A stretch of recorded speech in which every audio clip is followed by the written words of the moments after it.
Content Championship time. Yes. Big boy week this week. Is it? I mean, it's two big TV shows for their respective brands. Kind of easy. Maybe. I say this every week. Netflix Punisher versus CW's The Flash. Mhm. Bum, bum, bum. It's probably not that difficult, but they are two absolute staples of their respective brands' TV. Yeah. And again, it shows that difference between where TV's changed from 24 episodes a season, especially with American shows.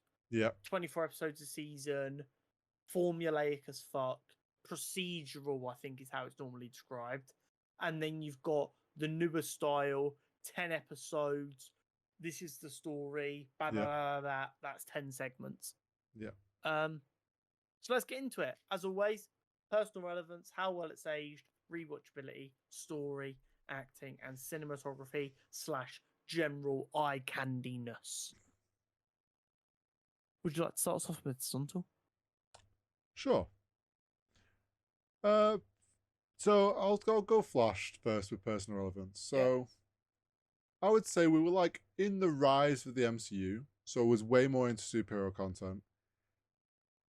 Arrow was the first like kind of superhero show that I really got into. I'd watched Smallville in the past, but like that's like sort of lighter stuff. Arrow, obviously, then when Flash came along, I was like, oh great, we're getting like a connected universe in TV. Hope one day that these characters get to go to film. Didn't happen. Missed opportunity. So I was very excited for Flash. Was what like obviously was one of the first like long running superhero TV shows that I kind of got hooked on. So I have a lot of enjoyment. Never fully finished it. I did drop off from it. It got past my enjoyment, and other things at the time were more captivating. Like Netflix Punisher. We talked a couple of weeks ago about Daredevil, how much love we had for that. And Punisher was probably the only other Netflix show that I loved as much as Daredevil. I enjoyed the other ones like Jessica Jones, Luke Cage. Like I watched them, I enjoyed them. But like Punisher and Daredevil were on a different level. Like Punisher, I think really made me fall in love with John Bernthal as an actor. I think he did an incredible job. Yeah. And that probably really changed my expectation for superhero shows. What about you? I think I agree mostly. Netflix TV show, Netflix Marvel shows were goated at the time. Mm-hmm. Before we got into Iron Fist and the Defenders, Yeah. they had no misses. And we had little to no other superhero shows at the time that weren't Villain of the Week. Mm-hmm. So it really was able to carve out its own little area to show us what we could have. The Flash is my favorite hero. I've never hidden from that. Yeah. Grant Gustin's take on Barry Allen was really good. Mm-hmm. And even though I did fall out of love with the show and stop watching after like series 6, I think Savitar was the last season I watched. So that was, I think, 5, 6, or 7. It was one of them. I like the show still holds a special place in my heart. One day I do want to go and finish it just so like I've completed it and I know like the whole story. But it was very much American TV as it always is. And I feel like a lot of British people hold this opinion because our shows, a lot of goated British shows ended too soon. And everyone just sits there and goes, I would love one more season, and we just never get it. Yeah. Whereas American shows have this habit of going on 3 or 4 seasons too long. Too long, yeah. And I think The Flash is another victim of that. I would love to see a Flash show done in the style of Netflix's superhero shows, That'd be where pretty cool. this is a 10-episode series, this is the arc, go. That'd be pretty cool. Yeah, they're very different shows, and we definitely prefer the style of the Netflix. Yeah, Punisher. How well has it aged? I'd say Punisher's aged just as well as Daredevil did. Like everyone has been, the fact that people to this day are wanting John Bernthal back as Punisher and to have the Netflix Punisher back as a character in the MCU, I think shows how well it's aged. Yeah, 100%. There's a reason people talk about Daredevil and Punisher from the Netflix period and not Luke Cage and the Defenders and Iron Fist. Like, bearing in mind the Punisher finished in 2018, it's been 5 years, and people still want it. Yeah. For the Flash, I feel like out of all the CW shows, it's aged the best. It was around the longest. It was the last one standing. But like we both said, we grew out of it. The hero of the week thing kind of, as Netflix came along with their style and as the MCU grew, like that just kind of aged out, in my opinion. 100%. Yeah, Punisher's aged phenomenally well. John Bernthal is the Punisher. And it's actually becoming more and more difficult, I think, as an actor to get that level of association with a character. Yeah. And I think he's probably one of the last to actually pull it off. I feel that. I think it's actually too early to tell how well the Flash has aged because it only finished like 6 months ago. True, that's true. I think it was overhated towards the end, and people treated it like it was offensive. Yeah. People already miss Grant's version of the Flash. There were calls for him to be the DCU's Flash. Yeah. I think in 10 to 15 years' time, a new generation of fan is going to find the Flash, and it's going to be their guilty pleasure show. Yeah. I think you can it's very easy to watch. A similar situation to people that went back and watched Smallville because they remembered. You are completely right. I remember watching that. Let's go back and watch it all. Yeah, and then they just get that nice nostalgia feel of something safe that they remember from a simpler time. Yeah. Rewatchability. Punisher by far is more rewatchable to me. Flash. Sure, you could watch the episode here and there, and it's like, cool, yeah, hero of the week, like villain of the week. It's fine. You don't need the context of the fuller thing, but Punisher as a whole is just like, because it's one cohesive story that's like chopped into 10 episodes. It's like, it's more captivating, and I'd happily sit down and binge that, no problem. Oh, that's exactly what I've said. Rewatchability for Punisher is mad high. If it wasn't for the fact that there is so much to watch and rewatching stuff stops me being able to watch new stuff, I probably would have rewatched it by now. Flash, right now for me, low to none rewatchability.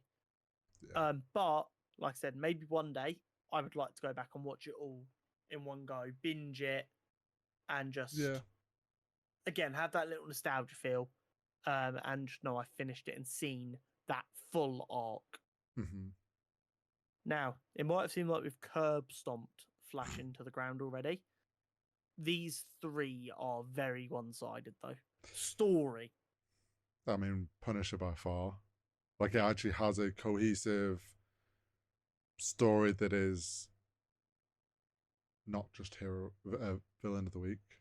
Yeah. Flash, as we keep saying, is villain of the week. It's pretty bog standard. The story is nothing extraordinary. Kind of gets repetitive at times. Yeah, exactly. I'm sure you feel the same. Yeah, no, I'm the exact same. I think that Netflix Punisher is absolute peak storytelling. It really handles the more intricate parts of the Punisher very well. And adds a lot to it instead of making it a very simple, oh, he's a hero who just kills everyone and doesn't give a fuck. The Flash had its highs and lows. It has some really good, like 1 or 2 episode arcs that are really well put together with really thought provoking storytelling going on. But as is always the problem, they will write 6 phenomenal episodes for a 24 episode series and then ram in another 18 episodes. Yeah. And that's where you get your lows. But overall, it's mid. And I don't mean that in a that's mid as fuck. I mean, most stuff on planet Earth has to be mid. True. Very true. Yeah, it is mid. It sits in that bracket of it's good enough to watch when there's nothing else on, but it's not something that you're gonna go, that was an experience. Yeah. Apart from the odd episode. Agreed. Acting. We've said it already, but John Bernthal is the Punisher. Yeah. He embodies that character. It's very good. Like, the one scene that always comes to mind from the Punisher is when he goes to the jewelry store to buy some radio equipment, and the guy tries to sell him some child abuse videos. And then he locks the door and just wails on the guy and kills him. And it's just that whole interaction, like the tension in that scene. Because obviously, Frank doesn't like this guy because this guy's a criminal, but Frank understands a certain level of criminal he has to tolerate to deal with worse criminals. Yep. And then this guy just manages to tip himself. Yeah, too far. Into that scale where Frank's like, right, well, I've got to kill you now. Yeah, you just. And it's the scenes like that that really round out the overall story. Yeah, I agree. Again, The Flash is the exact same as with the story. It's average, mostly. It has its highs, it has its lows.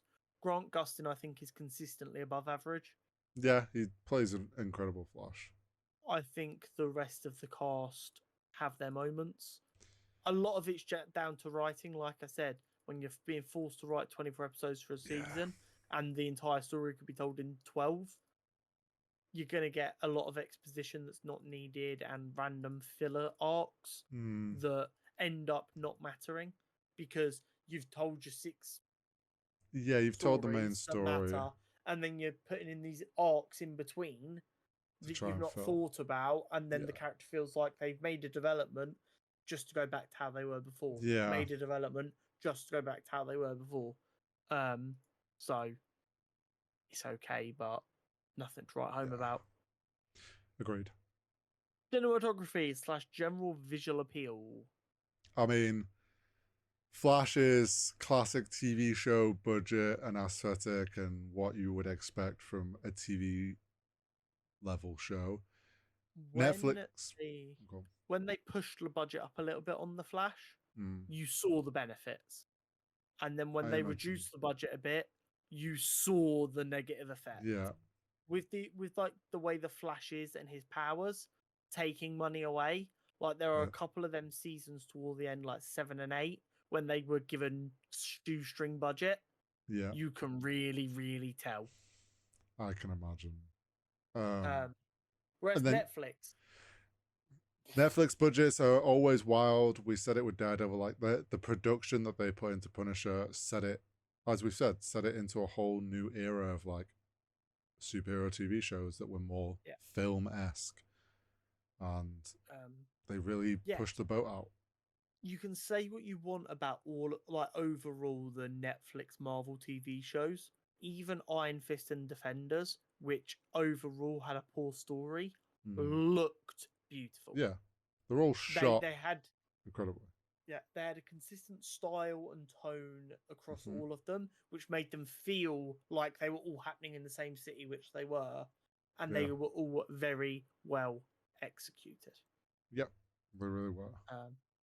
Even if the Netflix stuff isn't your taste story-wise, I won't hear a bad word said about how good them shows look, because they look phenomenal. Yeah, Netflix knew what they were doing. 100%. I think it's pretty resounding Punisher win. Yeah,